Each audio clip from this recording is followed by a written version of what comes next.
will not conduct a hasty rush to the exit. We'll do it responsibly, deliberately, and safely.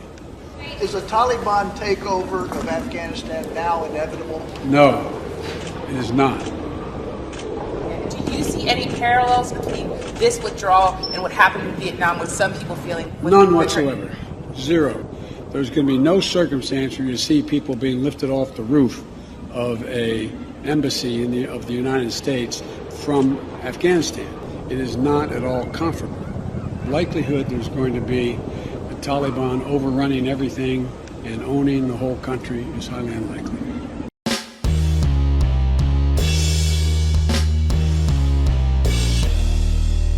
How's everybody doing? My name is Anthony Brian Logan, and today we got to talk about the collapse of Afghanistan under the Biden administration.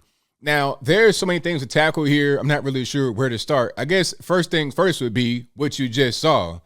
Biden talking about, there won't be a situation where people are being airlifted from the tops of buildings like in Saigon. Well, that's exactly what happened.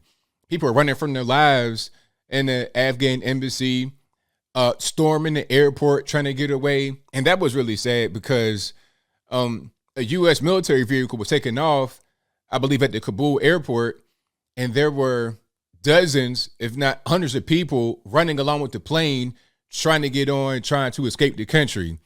And unfortunately, at least 2 people died because they successfully got onto the plane. But as the plane took off, because it did leave, it did take off. As the plane took off and they're thousands of feet in the air, they could not hold on to the landing gear or whatever they were holding on to anymore. And they fell to their death. So really tragic, really unfortunate. But the question is, how did this all happen? Why are we right here today? What's the greater context behind all this? Let's back up. Let's go beyond all the chaos that's happening right now in the country. Let's go beyond the Taliban taking over the country, taking over the palaces, getting all the weapons, getting all the Black Hawk choppers. Let's go back. Now, some people are trying to blame Trump for this because remember, Trump was a guy that said we need to leave Afghanistan. We've been there 20 years. We done spent $2.3 trillion. And what do we have as a result? Not a whole lot. So let's go ahead and back out. Now, if I'm not mistaken, Trump's date to leave was May of 2021. So this had to have been announced before the election, or at least while he was still in office. Let's just say it was before the election. So if Biden becomes a president in November, and really before that, but let's just say when Biden becomes a president, as far as being elected, you have all that time to plan how you're going to handle certain things domestically and abroad. You know that there's a timetable for leaving Afghanistan. There must be a plan in place to leave Afghanistan and to leave properly. So you had November, December, January, February, March, April, May. You have 7 months to figure it out. And quite frankly, you have a long time before that. And it's not just the husk of Joe Biden. It's not just him making a decision, obviously. Really, it's not even him. You have your generals and your staffers. You have all these people that can make these decisions, that can plan these plans. But there was no plan, apparently. I mean, if there was a plan, I can't tell, because the May deadline came and went. Oh, well, here's a plan that they had. Rather than pulling out in May, which was already the announced date, Biden said we're going to do it on September 11th because that'd be the 20th anniversary of 9/11, New York City, D.C., etc. Now, I'm not sure why you want to do that. Why must it be symbolic? This is not about trying to win brownie points or nothing like that. We're not trying to please anybody. We're not trying to have some type of message. I mean, at the end of the day, the mission is let's exit Afghanistan. That's it, and that's all. We've been there 20 years, the Americans, that is. We've been there 20 years. Let's go ahead and leave.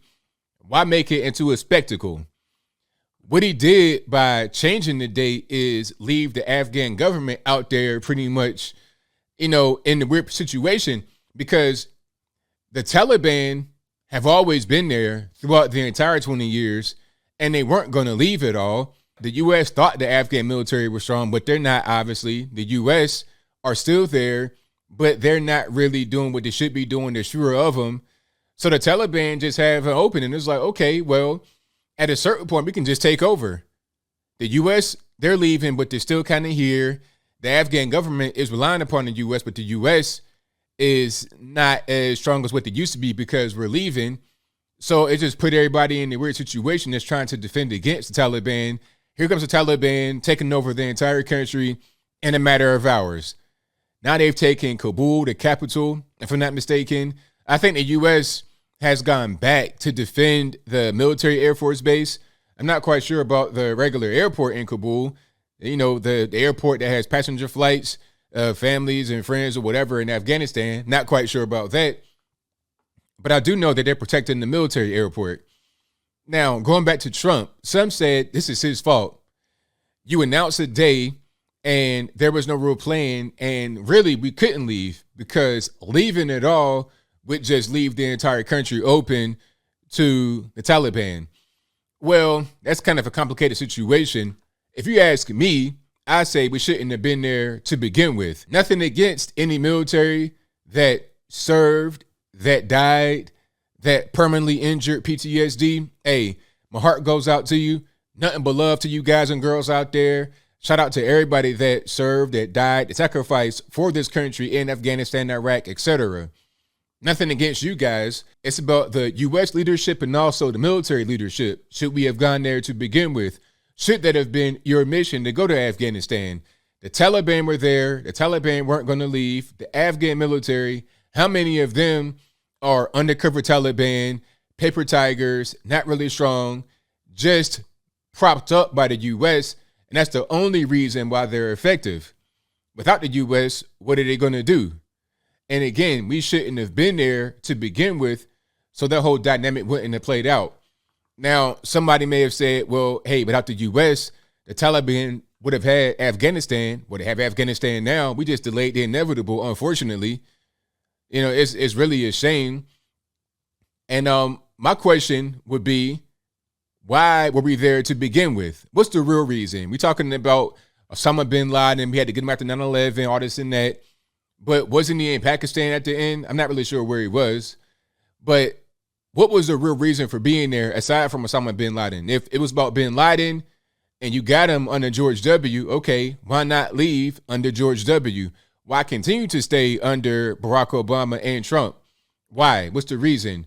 Again, Trump wanted to leave. Obama wanted to leave, but who wanted to stay? The leaders, generals. Why? Is it because of the heroin trade in Afghanistan? And to speak on that right quick, I think the reason why the heroin trade boomed while the U.S. was there is because the U.S. invaded, bombed a bunch of the country, and left large portions of their economy in shambles. So it's like, okay, if we don't have a regular economy to be able to make money, and you're already not necessarily a rich country, Afghanistan is not, even Iran or Iraq is not necessarily rich, what are we going to do to make money since we're already poor and a large part of our economy has been destroyed? We're trying to fight. What are we going to do? Okay, the opium trade had been there long before the U.S. got there, so why not keep doing that? And I think the U.S. may allegedly have protected these fields so the locals could have the money from that come in so they wouldn't just be totally reliant upon the U.S. or the Taliban. Maybe that's what's happening. I'm not really sure. But whatever the case may be, I think once you increase the production of opium in Afghanistan, that lowered the price worldwide, which fueled the opioid crisis in the U.S. of A. Although a lot of that opium comes from China, I wonder where they get the source material from. China, that is. I mean, doesn't Afghanistan border China?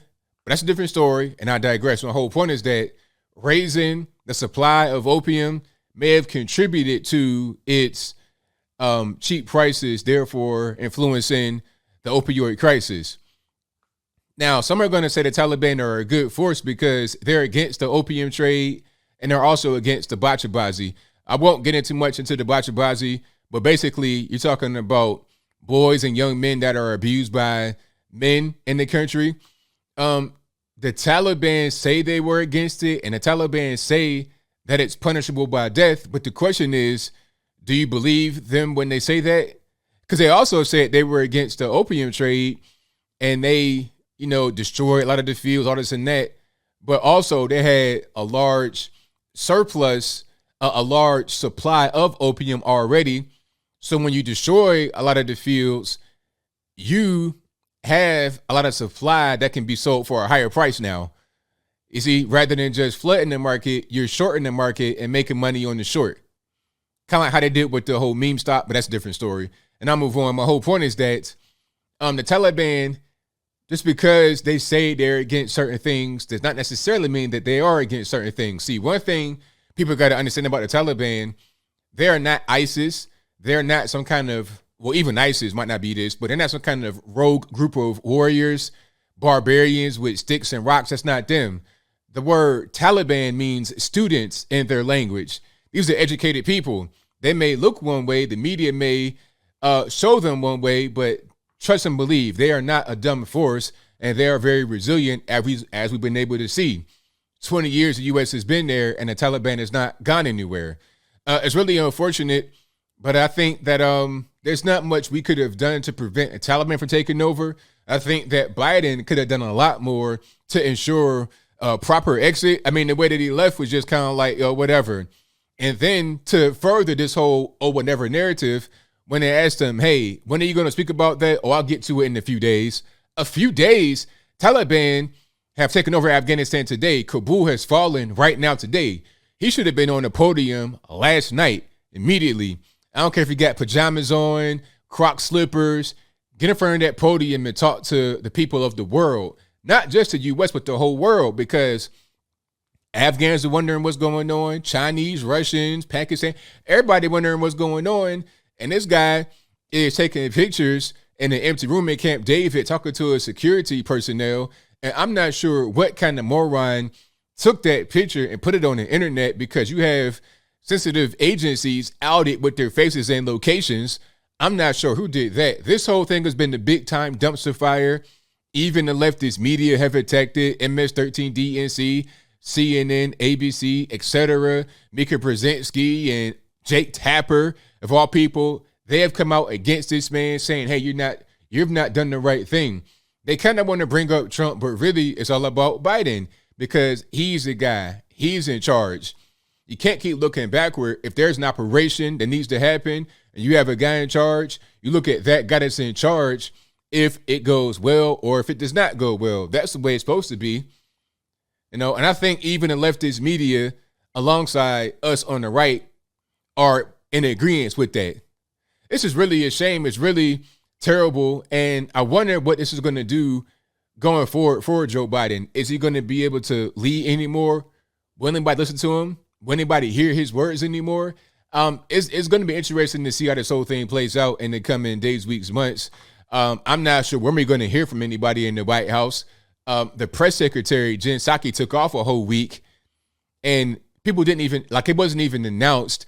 I think Fox News tried to get a comment from her about this whole thing, and they got an auto response saying that she'd be gone from the office from August 14th to 21st, which means this week right now, starting Monday, August 16th, 2021. So we'll see how the whole thing plays out. But as I close, I'm going to say this.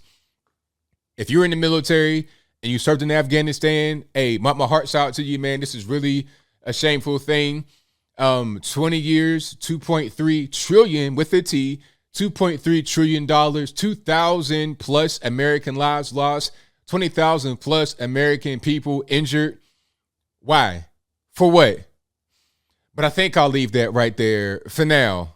And what say you? How do you feel about this whole Afghanistan fiasco?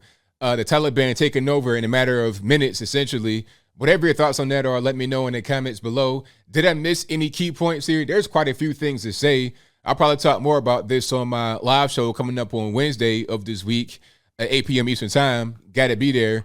But there's so much here. I think the main thing is that this is a failure. One of the worst failures we've seen in the United States. When you're talking about foreign policy. I mean, Saigon and Vietnam, that was bad enough. But this here, in my humble opinion, was totally avoidable, but it just wasn't.